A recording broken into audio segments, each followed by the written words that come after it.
kilometers northwest of the Kosovan capital, Pristina, in a lorry which had travelled from Croatia. Our special correspondent Ben Brown reports.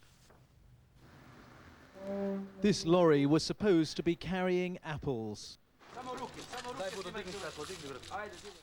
Instead, police discovered £500,000 worth of weapons and ammunition hidden under a false floor. It's the biggest arms find ever made inside this province, a huge blow to the Kosovo Liberation Army. And a huge boost to the Serbian police force.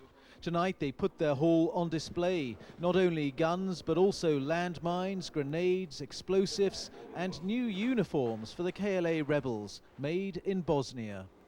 The seizure of these weapons comes just a few days before the talks in France aimed at ending the Kosovo conflict.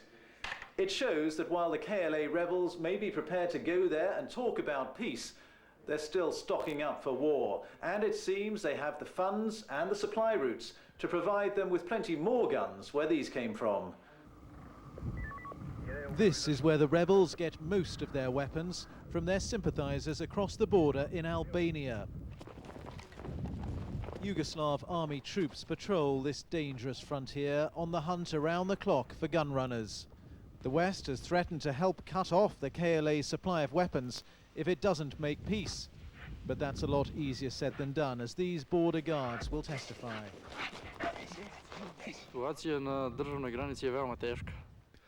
It's a very tough situation here.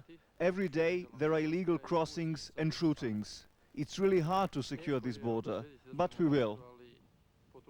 Occasionally they catch gun smugglers like this girl, who's just 17 years old. Many of her colleagues were killed. She was lucky only to be arrested, but she told me she'd do it all again.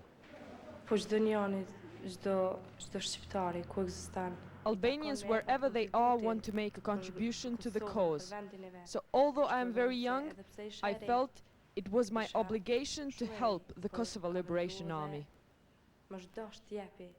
This is Kosovo's hidden war, the Albanians struggling to get their guns in here, the Serbs struggling to keep them out. Ben Brown, BBC News, Kosovo. Police in Exeter have confirmed that a body found... Inflation has rocketed, unemployment is 60%, and every time Simon gets the local currency, the Zim dollar, for his bricks, it's worth less and less. So he and his wife sell snack food, sausages and tomatoes from a little stall beside their tiny house, and they fear for their children.